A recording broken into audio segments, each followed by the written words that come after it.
We are right in the middle of the flood, so because of that, we have a lot of staff that are in here that need to get out to. We have our Emergency Operations Center running, so we're going to move item 31 up. So this is the addendum item number 31. I'll let you read it. Addendum item from Fire, item 31, receive presentation and update on flood recovery and response. Adopt the resolution confirming the existence of a local emergency caused by March 2023 rain events. Perfect, and I will turn it over to Director Hendrickson for a presentation. Good morning, Mr. Chairman, members of the board. Again, Mark Hendrickson, your Director of Community and Economic Development. The presentation of this, the purpose of this presentation, rather, is really threefold this morning. First, it's to secure your ratification of emergency declaration of March 8th, which Chief Pimentel will walk you through momentarily. Secondly, it's designed to provide you with an update pertaining to our current storm response. But then thirdly, we do wish to provide you with a general update as to our ongoing January storm recovery efforts. Prior to launching into the presentation, though, I would like to take a moment to recognize every single department, each of which has been instrumental in both our January and now March inclement weather events. They have consistently demonstrated heart and compassion for all of our residents throughout the county of Merced, and I would just say that this has been an extraordinary team effort. At this point, just a couple quick things. We're going to shift over to Chief Pimentel, who's going to walk you through some quick facts with regard to the current event, show you a quick video, but then we certainly want the sheriff to provide his perspective as it relates to the sheriff's ongoing activities. So at this point, we'll turn it over to Chief Pimentel. Good morning, Chair, Board, CEO. Mark Pimentel, Assistant Chief of Merced County Fire. As we talk about the ratification that is before you today, you are very aware of all the multiple atmospheric rivers that have started back from December of 27, 2022. This has impacted the public, private property areas, including critical infrastructure through the county. So as a county OES, we have proclaimed and looking for your ratification moving forward. The President Biden has approved a California emergency declaration as of March 9th, and with that is included several counties and also encountered the Merced County as well. As we look at some of the operations that we are looking at is Merced River. Merced River has increased their flows as of March 12th. These flows are a reference to their emergency action plan, which they have enacted, and is continually advising the county and their areas of those concerns with us to make sure that we know if there's flows have been increased, and we are currently monitoring those as we go.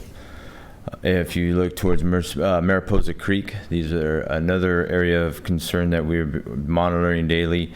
There's been debris removal from those areas, from those bridge areas, which actually have caused some of that damming and overtopping. So as we move forward, we're going to continue to evaluate and watch as the levels increase throughout the next days to come. Bear Creek, the Department of Water Resources has provided about a week or so ago, came out and sent 2 specialists out to assist with some evaluations of the county throughout. These individuals were actually through the Bear Creek area and was able to provide some prioritized projects for us and the concerns that they believe, and we worked with the cities. They worked with the cities and counties in doing so. And again, we are evaluating them hourly to see those peaks that we expect to come in the days to come, and we'll be addressing those as we move forward. As we look at crew work, Chief Van Lobensel's and myself were instrumental in working with the state. We did reach out and do through some mission tasking, we reached out and tried to get some 3Cs crews. Those crews have been used up and down the state and were not available. So us having discussions with our state partners, we're able to acquire 6 crews. Those individuals is estimated as somewhere in the neighborhood of about 103 individuals. Those crews were doing diligent work throughout the county. And we started off with doing some of the work along Miles Creek, obviously for the reasons that we had from the previous events. We moved from there to the McSwain area. Several areas of the the levees were having some seeping in some weakened areas that they need to be raised, so we worked on those. Bear Creek, a lot of work done along Bear Creek and both the county and city areas that are along that way. And then we've been working on Black Rascal Creek along Oak. And yesterday they were doing some work along Cottonwood and around the hospital area. And then also we're working on some areas around the prison, and then also looking towards that Lee Grand area to get some of that work done. We still have those crews embedded in the county and the city areas and doing some work. We estimated somewhere in the neighborhood of over 100,000 bags were filled and deployed in the last week. That crew also helped with Merced City setting up their muscle wall along that Bear Creek 59 area, and we're successful in setting that up.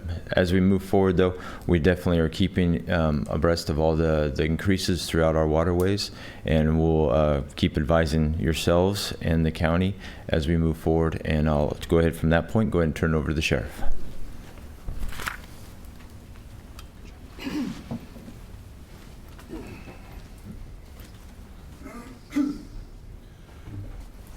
Morning. See y'all again. January proved to us that was a trying time during the rain event, and we also have one as we're standing here today.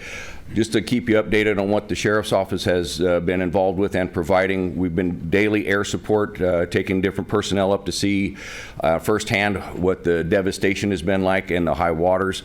We've got that on standby. We also have our dive rescue, search and rescue, high water rescue, all vehicles, everything's been strategically placed in the hopefully non-event that it might be needed. Our area of concern right now is Mariposa Creek in the La Grande area.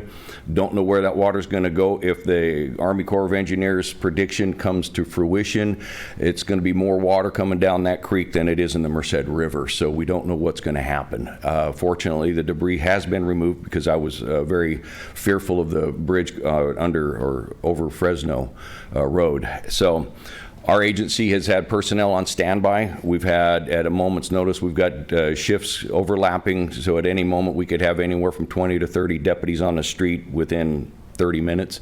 So all crews remain to be vigilant, and hopefully that all the stuff that's going on throughout the rest of the state doesn't happen here like it did in January. So I'm thinking we're doing pretty good. For the folks along Bear Creek, I'm pretty confident in that one. It's going to raise, obviously, but I flew those 2 dams yesterday, and I really think that there's some room behind them to hold back the water that is predicted. Again, Mariposa Creek is the one we're concerned with. Undersheriff, is there anything I'm missing? Okay. So we're on standby. We're ready to go. Our operations center will be activated about noon here, so we'll have all of our experts sitting inside monitoring as it goes and on a moment's notice. And obviously for folks here, that you're welcome to stop by if you need to or want to. So appreciate your time. Thank you. Thank you, Sheriff.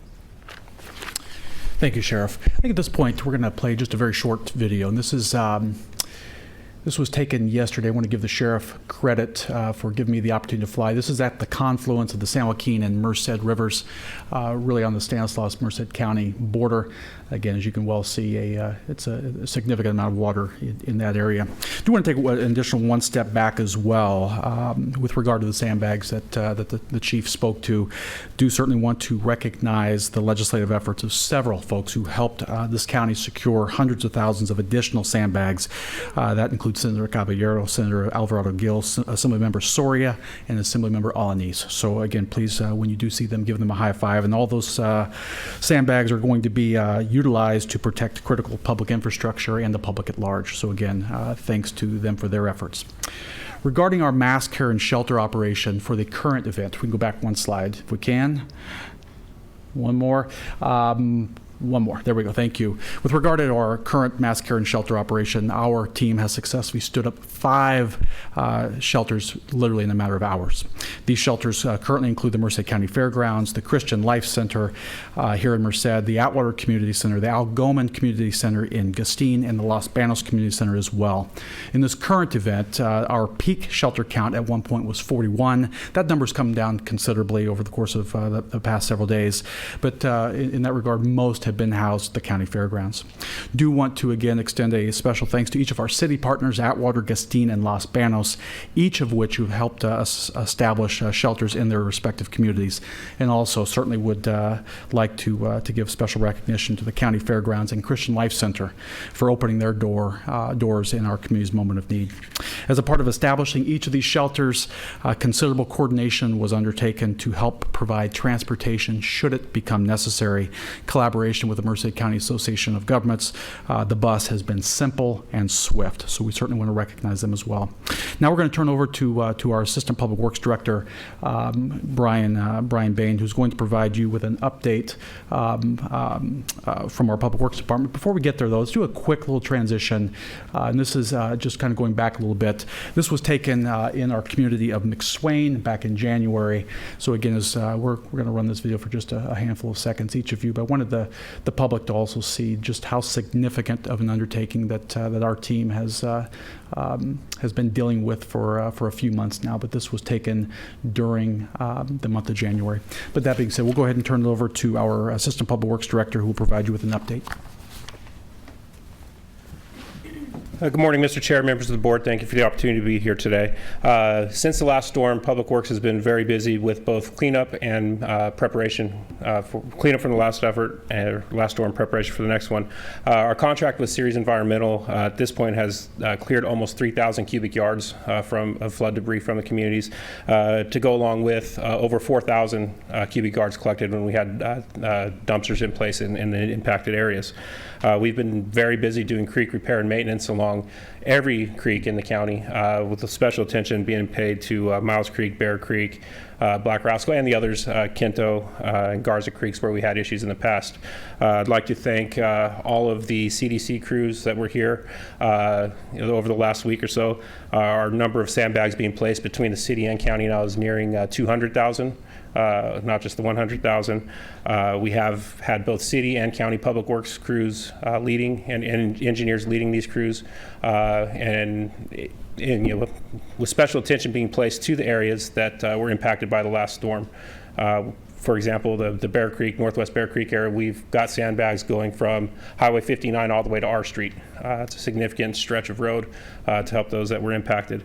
We've also been able to place bags along areas of Bear Creek where we had breaches in the last storm, as well as Miles Creek. So today they are not just finishing up on the Black Rascal portion south of 140, but they're also going to be behind the JLCC, shoring up for potential breaches on Dead Man's Creek. So I'd like to thank everyone who had a part in that. Especially, I'd like to thank our public works staff, engineers. We had members from our roads and parks crews out in the field, as well as members of our administration team that have all been helping, whether it be EOC hours or putting in the extra time to make sure that the community is as prepared as we can for this next event.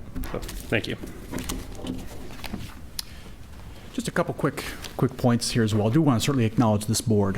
This board, post our first event, successfully advocated for our gaining necessary permits to do some of the work that Brian just spoke of. So certainly want to compliment the board for your advocacy efforts as well. We have a short video as well. We're going to show you. This was, I believe, taken yesterday. Again, and we'll demonstrate some of the work that's been done. As Chief Pimentel spoke of earlier, a lot of collaborative work with our CDC crews. They've been working literally around the clock. And so, again, hundreds of thousands of sandbags filled and put in place really throughout the entire county. So, again, wanted to share this with you that was actually taken as recently as yesterday. So once we're give it a few more seconds, we're going to turn it over to our HSA team, who will be able to talk about the work that they've been undertaking at Felix Torres.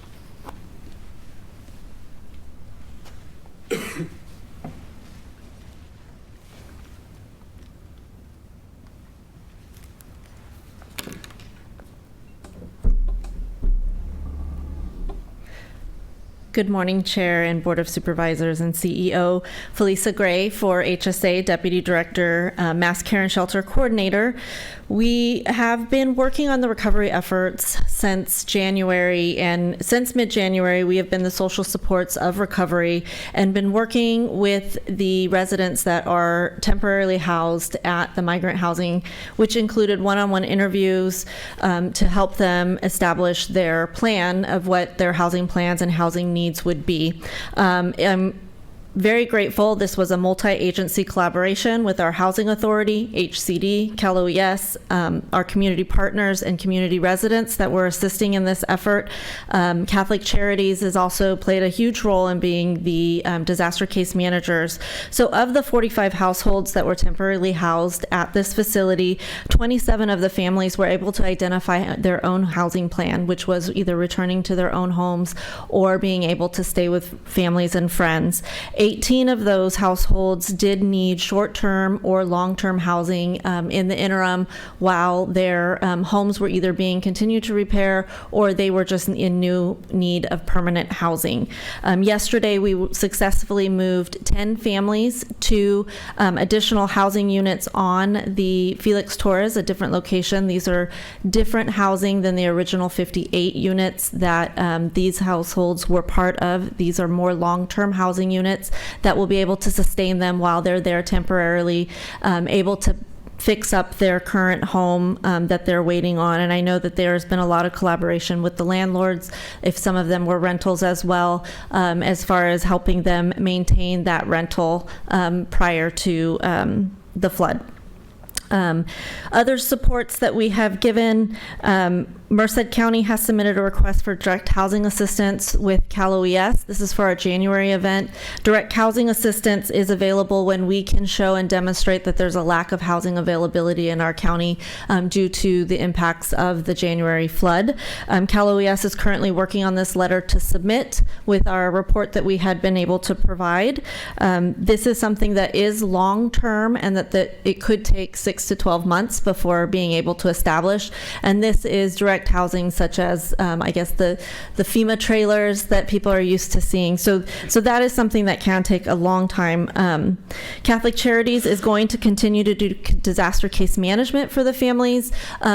All of the impacted Merced County families will be eligible for disaster case management. Catholic Charities does receive a list from FEMA for those families that have registered through FEMA. I do want to remind everybody that the FEMA application deadline is March 16th for the January incident. All of the resources that could potentially be available, whether it be direct housing or Catholic Charities disaster case management assistance, is directed through FEMA. There are a lot of community resources that are also being organized by United Way 211 and other CBOs. They have a long-term recovery group that they work to gather unmet needs through the community and be able to fastly provide assistance, whether it be a housing habitability item such as couches or things such as that, or other items such as food and those items. We're currently working with other community partners to continue this support, and we know that the recovery process will be a long process, but HSA is here to assist the residents of all of Merced County on these needs. Thank you. I believe next up is going to be our district attorney, who's going to be giving you a quick presentation as well.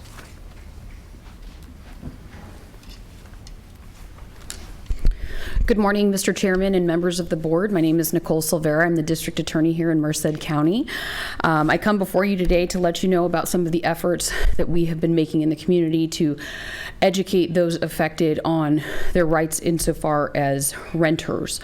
I want to thank, first of all, Director Hendrickson for bringing this issue to my attention and giving us the opportunity to serve the community.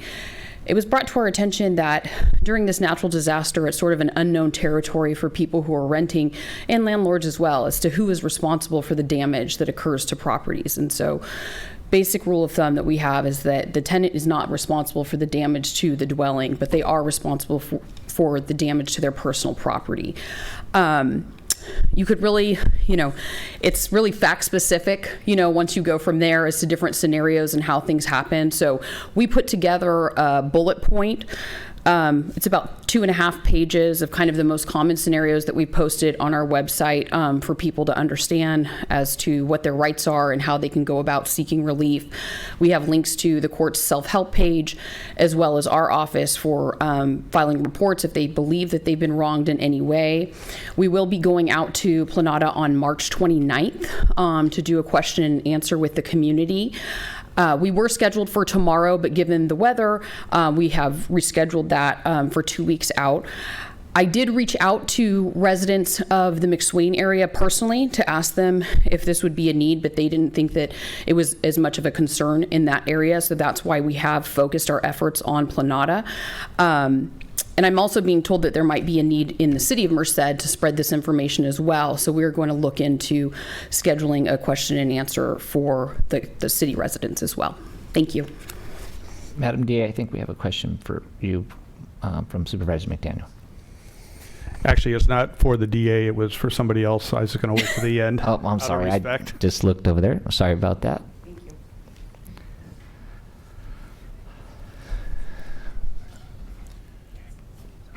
Good morning, Chair, members of the board. My name is Tom Ebersol. I'm the Assistant County Counsel, and I've been asked to take a few moments to address the topic of tenant protections and potential urgency ordinance with respect to restricting evictions in the state of emergency. I've been made aware of a proposed urgency ordinance made available to staff, and I've had the opportunity to review that proposal, but that specific potential urgency ordinance isn't before the board today, and I'm not going to be addressing it specifically. I'm going to talk about urgency ordinances in general. County urgency ordinances are governed by the California Government Code, section 25123, subsection D. There are 3 essential elements of an urgency ordinance.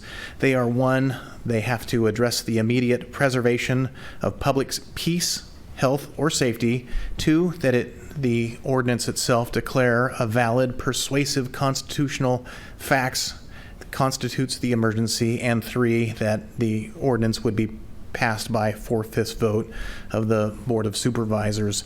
In order for any potential urgency ordinance to be brought before the board, our office would need to be of the opinion that each of those 3 areas are met. Accordingly, at a minimum, when we're talking about landlord and tenant, a potential urgency ordinance with respect to those, we would need to be comfortable that the term tenant is addressed or specifically defined. Tenant is defined under California law, but lodgers and guests also can sometimes take on the same protections as a tenant, and we would need to spell out the difference between each of those. Also, the actual scope of the issue and the number of affected individuals or families would need to be known, or at least have a range of numbers of people who would not qualify for the other protections that are outlined by the district attorney and addressed at these open meetings that the district attorney has just talked about. The urgency ordinance would need to be narrow enough in scope to ensure that those who are actually covered by the ordinance are the ones who are sought to be protected. In other words, our county is larger in size than the state of Rhode Island. We want to make sure that any urgency ordinance would need to take care to ensure that the rights of someone 50 miles away from the emergency and not otherwise impacted by the emergency are not impacted by any potential urgency ordinance. And finally, we would need to be comfortable that the ordinance would not pose a significant risk of being circumvented and negatively impacting the rental stock in the county. Sort of a, we don't want the cure to be worse than the ailment. This is not an exhaustive list, but I believe that it lets you know where our office stands with respect to a potential urgency ordinance concerning tenant eviction protections.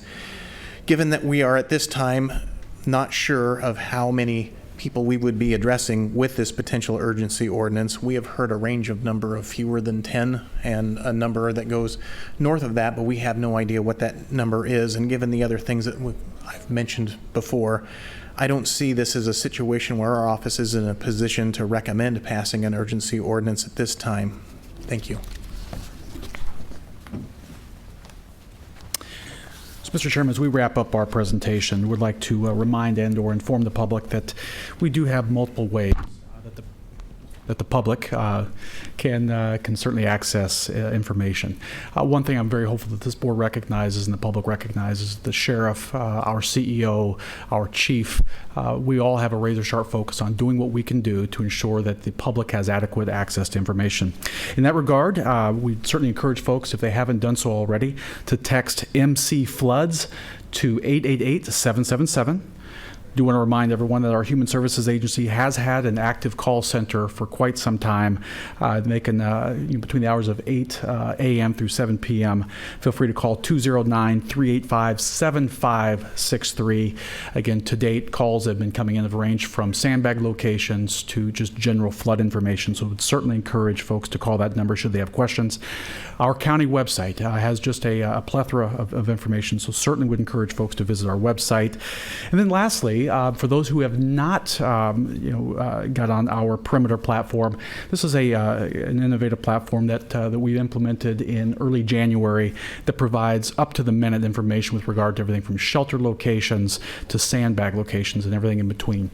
Also, as evacuation warnings or orders are made, we're able to in real time post that so that folks in these respective communities can react accordingly. So at this point, I do want to just one last housekeeping measure before I turn over to the County Executive Officer. Certainly would like to recognize and thank Lindsay Johnson for her outstanding work pulling this presentation together. Not an easy task in a short amount of time, so Lindsay, thank you. And with that, I'll turn over to Mr. Mendez, who has some closing comments.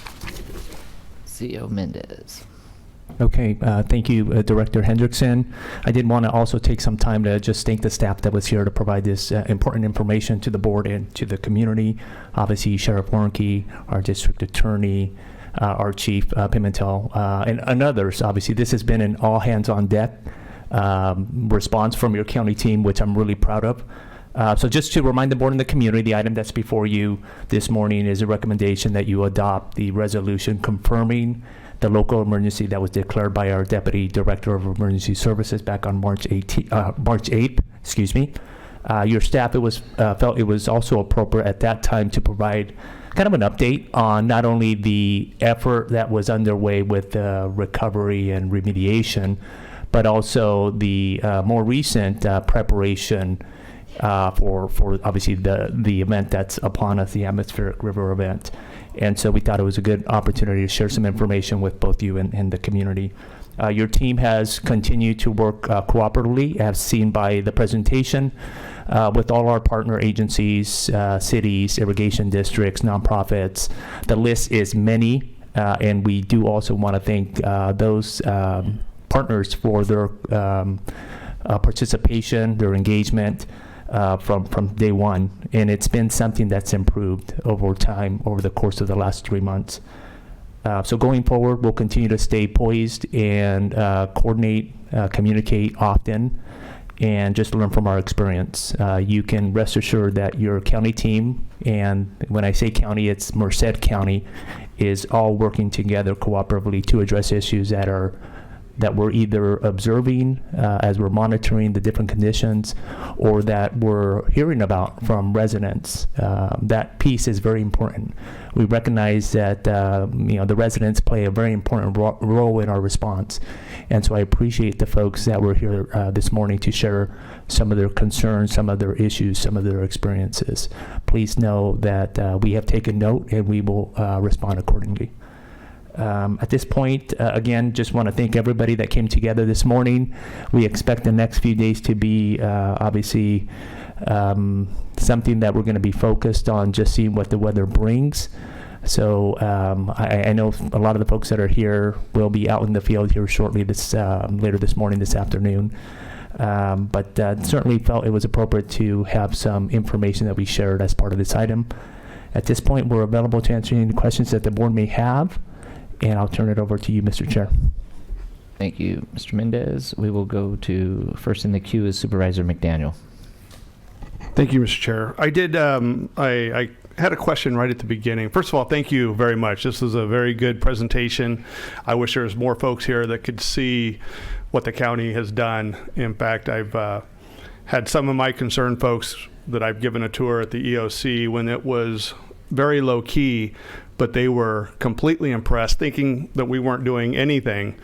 And after seeing what is being done at the EOC, which is the Emergency Operations Center, sometimes we get stuck on acronyms, but they were thoroughly impressed at every angle that we have covered on this. But my question was, so March 16th is the deadline for the January-December event. So are these folks going to pull chocks and then we're going to be inviting them back because of the event that we think is coming now? Or how's that going to work out? Hi. So we are requesting that FEMA stay till at least April 15th for the January incident. So that way those that if everybody decides to applying on the 16th, they'll get their letters and things that FEMA IA specialists, which is individual assistants, can walk through with them if they need to either rebut it or add more information. So they will be here until April 15th as of right now.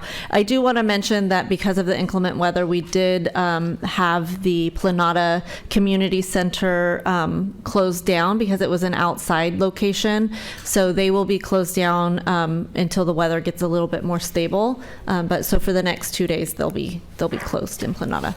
Because moving forward, this is a federal declaration as well? So I am not sure about this incident. I think that would probably be Chief Pimentel that could be able to Shaking his answer head, that. yes. Yeah. Yes, there will be a federal declaration that includes Merced County. Okay, very good. And I just want to thank the presenters for actually showing a video of McSwain. And so you could see the devastation in McSwain. We've been so focused on Planada, as we should be, but just don't forget about those folks in McSwain either, because as you could see by that video, it was 4 feet of water up in their homes. So thank you. Thank you, Supervisor Pereira. Thank you, Mr. Chair. Well, thank you for everybody at the county that's working so diligently to help the folks that have been displaced and harmed by this event. I also want to thank Adam Amaral.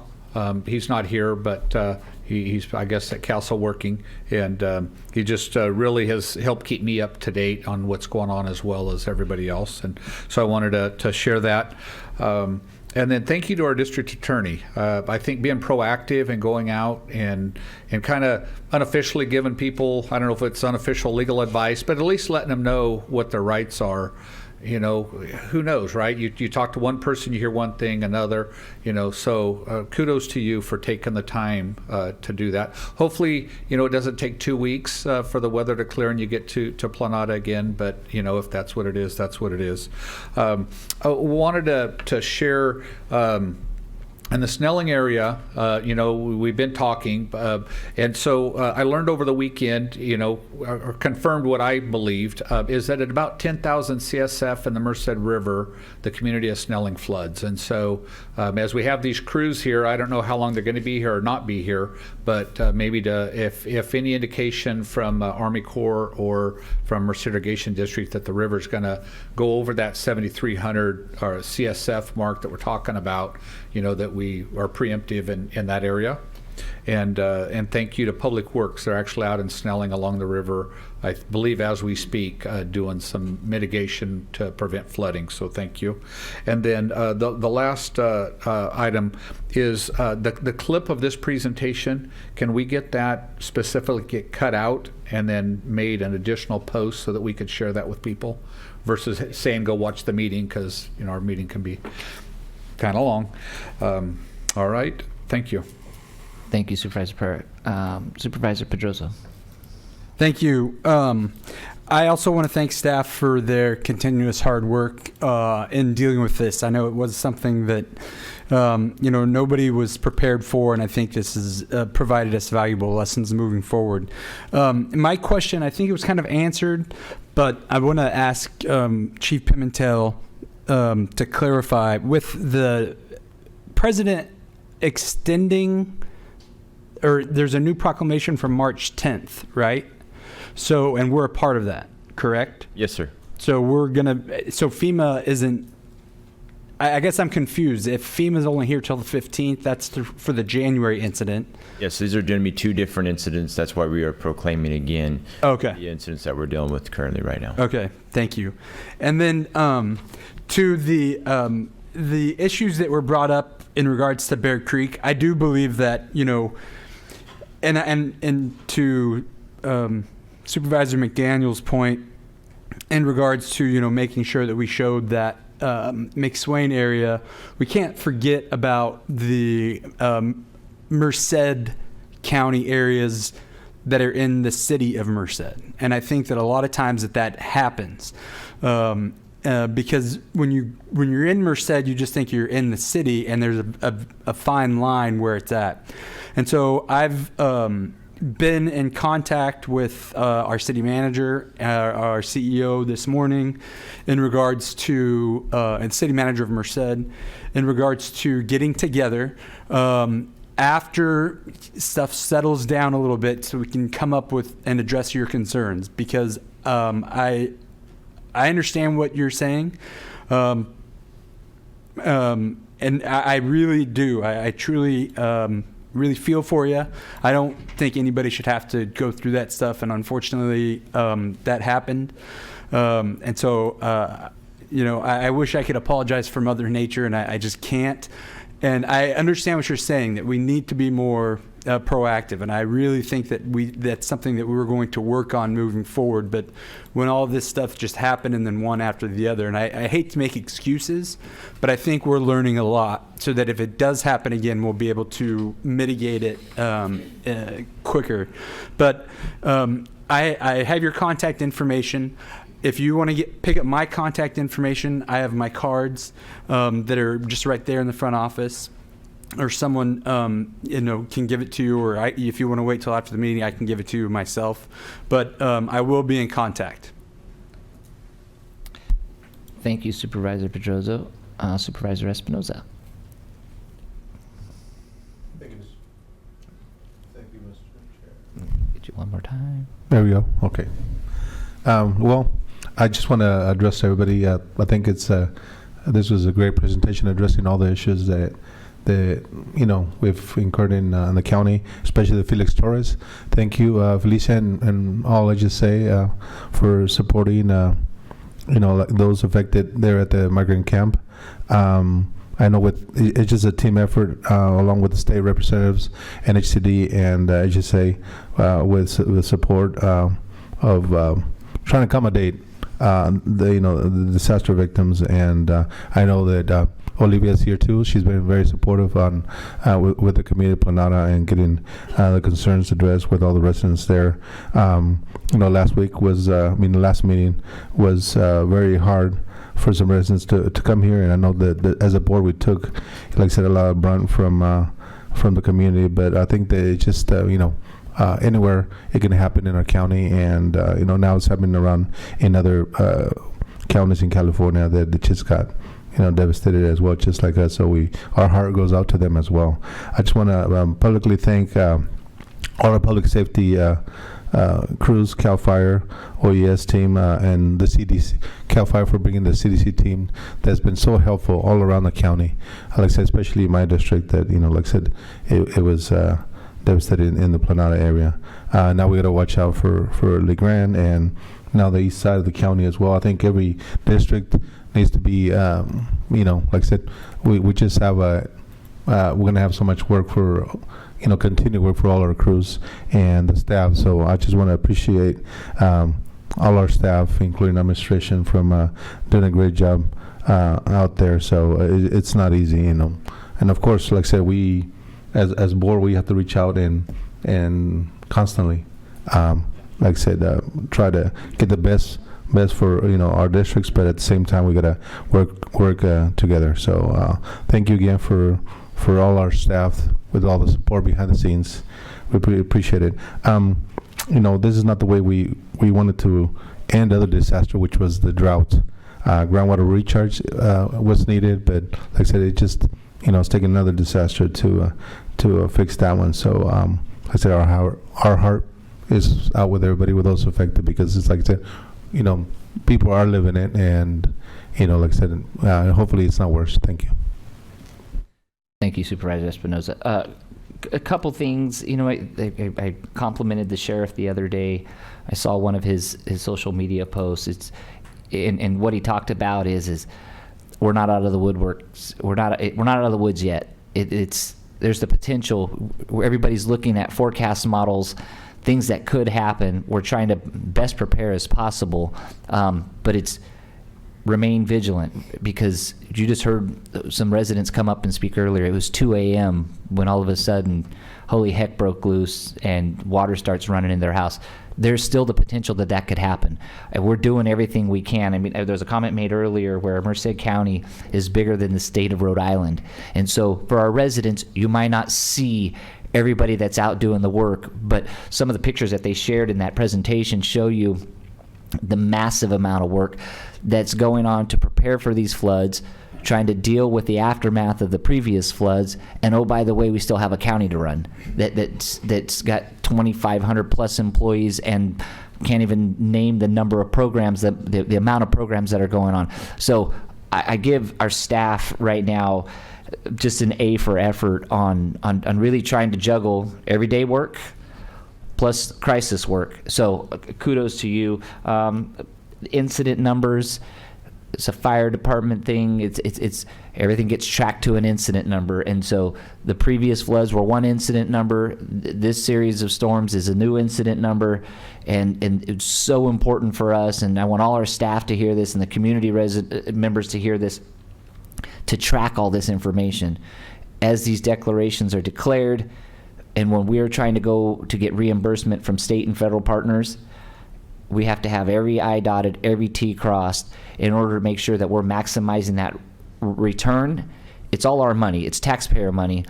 But if we make mistakes there, it falls even heavier. The burden falls on our taxpayers because it comes out of our local resources. So I know it's the minutia of government, but listen, we got some good folks in there that know how to play the game that was presented to them. And I don't mean that flippantly when I say game. I mean that seriousness of tracking everything that's going on. So thank you. And I do agree, Mr. Amaral's not here. I'm highly confident that he's at the EOC right now. I know that as soon as this item's over, you're going to probably see some folks leave that are going to be going back to the EOC. So again, thanks staff on that. And just quickly wanted to, we were on a call with Senator Caballero and Assemblymember Soria when we were talking about the Felix Torres Center, having 10 additional units that weren't really used and figuring out a way. And I know that they were on the phone immediately with their state partners in order to make that happen. So again, it's really a team effort.